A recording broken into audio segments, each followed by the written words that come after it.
it's the final stretch of Inktober. I want to make a big mess. Ink splatters, water blooms, you name it. The question is, have I learnt enough this week to be able to turn all of that mess into art? Let's find out.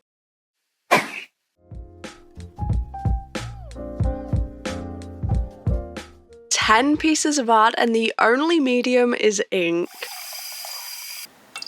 Can you believe we've already created all of these pages?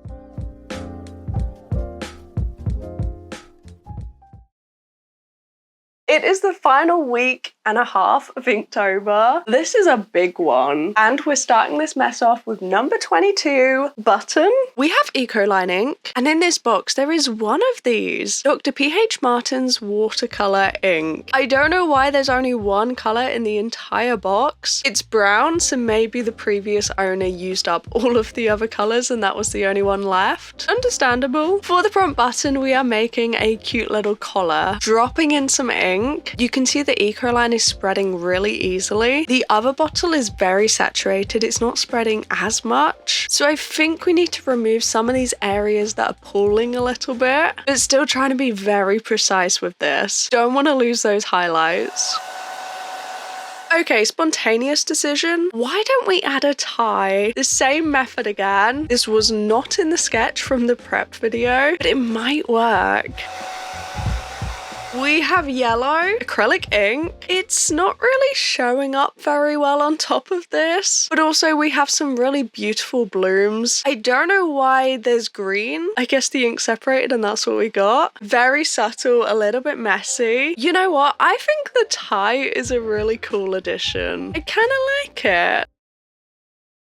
Well, that was weird. Number 23 is Firefly. I'm thinking we're gonna try and paint a forest, looking very loose, starting with a wet on wet layer, lots of color, and then dry brushing on top. Maybe this acrylic ink will work. If you caught the last episode, you'll know that for prompt 21, we actually did this same technique, adding a ton of color and then using the acrylic ink on top to dry brush. Unfortunately, it's not really going to plan. I think the pink might have been a little bit too bright. Those are supposed to be trees and then there's grass in the foreground. It's supposed to be loose and abstract, and the fireflies are just dropped down on top and slightly blurred out with a paintbrush. But unfortunately, I don't think this is going to plan. It's looking messy, it doesn't look cohesive. I think some areas are a bit darker when they probably shouldn't have been. And the fireflies are also not really the right color. They're a little bit too dark. It's a concept, it's a different style. It's important in these challenges to try new things so that you can find out if there's a style you like. You can explore it a different time and take however long you like to make a different piece of art. Moving on to Inktober, prompt number 24, Rowdy. This is the sketch. It's a cute little doggy in a living room barking, being a little bit rowdy. I wanted to take this prompt in a cute way and not an angry way, and I think this color palette is really helping with that. So of course we need a matching red acrylic ink. So far on this journey of trying to figure out how to use inks for Inktober, I've learnt that I think India ink or acrylic ink goes best being on top. India ink can go down first and the line work will stay there. Then use the watercolor inks on top of that, making a ton of mess. And if you want bold line work, I think this is where the acrylic ink is best. You can dry brush on top, you can add the line work, and it's like acrylic, it's not gonna spread, it's not gonna blend, it's not gonna reactivate what's already down. So far in my journey, that's what I'm learning. And already we've got a little bit of a process, especially this week. We're literally starting the same for each prompt. And here is the little cutie. I love the pink and orange color palette. Oh, what do you think?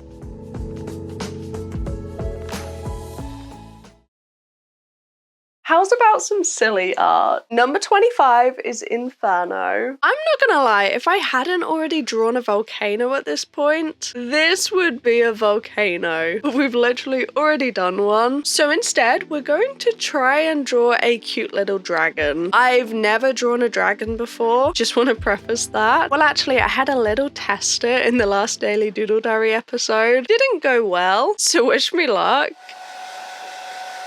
What about yellow? This India ink just needs a good shake. Already, this is looking like a very interesting color palette. The yellow, green, blue, white, all of those blooms on the dragon are just so pretty. And then on these little patches of water, we're gonna drop in some yellow and orange, hopefully looking a little bit like fire. Maybe there's a bit too much contrast compared to the dragon, but it's okay. We need to add some line work and try and bring this together. Though I'm shaking this ink and it's just not blending. I don't know how long some of these have been sat there in a box. These inks I actually got from Facebook Marketplace in a haul. It's up on the channel. And so far I'm impressed. But I do not know the history of these inks. I don't know how new or old they are. We're really just going with the flow. And this dragon is cute. Very small, very chubby. Tiny little wings. I guess they don't really exist, so you could draw them however you like. Because this is looking different. Already we're on to number 26, puzzling. I'm thinking we can take this opportunity to wet the page and add a ton of different color inks. At this point, I'm really just reaching for the colors we haven't used already. Some of the color palettes are a little bit odd. I'll tell you, this entire art challenge, I really refrained from reaching for the same colors each time. Pinks and purples, blues. I'm forcing myself to also use yellows. This weird kind of yellow ochre that I would never reach for. Not for a fun art challenge like this. I just don't think it fits a lot of the time because this color palette is crazy. I don't really know what it is, but we need it to look loose and blurry, kind of fluffy, because technically it's some flowers in a vase. And on top, we are drawing a jigsaw puzzle. I've never done anything like this before. Kind of lost the entire sketch once I added the ink. So we're just making this up at this point. I don't know if there's actually any logic that goes into jigsaw puzzles because this one is looking a little bit random, some of these shapes, but it's a fun concept. I like it.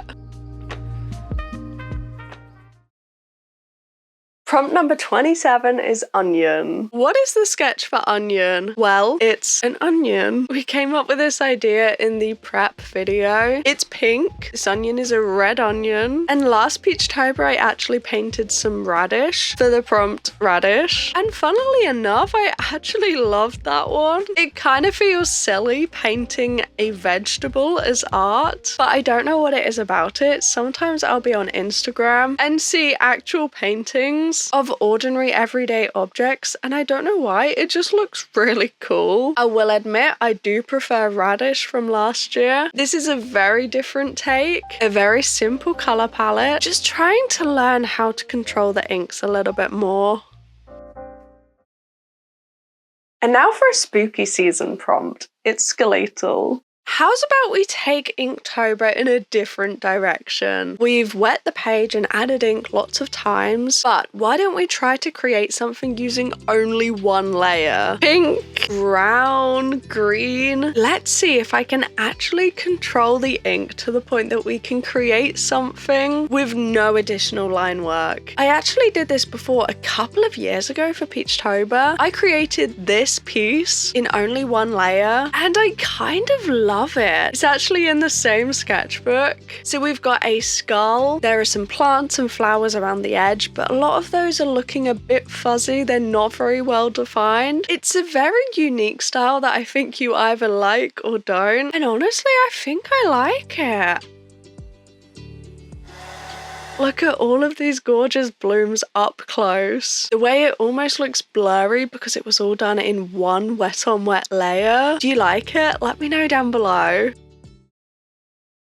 maybe a little bit lo-fi. Prompt number 29 is lesson. I've got to say, when it comes to monthly art challenges like this, I will often try to do a lo-fi scene at least once. But how's about this color? Why don't we reach for a very different color palette? Yellow, brown, green. These are not colors I would ever reach for, but that's the biggest reason why I love taking part in month-long art challenges. You can't go into it expecting to create the best piece of art you've ever made. You have to work quickly, and because of that, it allows you to experiment however you like reaching for the acrylic ink again and trying dry brushing. I haven't even really used these inks before now, but by completing the art challenge and creating 31 pieces, you've got a pretty decent understanding of a brand new art supply. And funnily enough, a lot of my favorite pieces are actually color palettes that I don't normally reach for, especially Pierce from week 1. That's orange, and I would never reach for that color. I think you can find out a lot about the art that you like to create, your art style, and really surprise yourself. Push yourself out of that comfort zone and discover that your favorite pieces are not the ones you would have created in your sketchbook. I think that's the biggest thing you can gain from these art challenges. So I hope this month, if you're taking part, that you've also learned something too, because really that's the aim.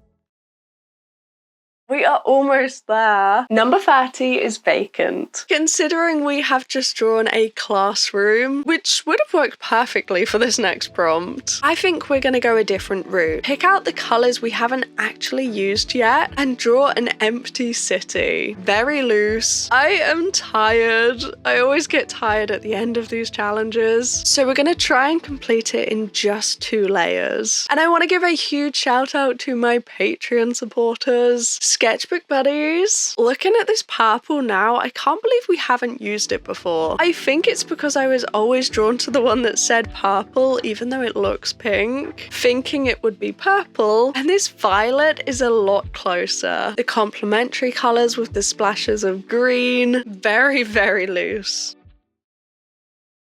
And with that, the final prompt of Inktober 2025 is award. That's right, we are almost done. It's a very apt prompt to end on, but also a very difficult one. Of course, we need to fill this page with color. What inks have we not really used? I guess it's the dark reds, the browns, greens, orange. Those are the ones I haven't reached for very much. Though this is looking pink. I think these boxes lie. The colours are not accurate at all.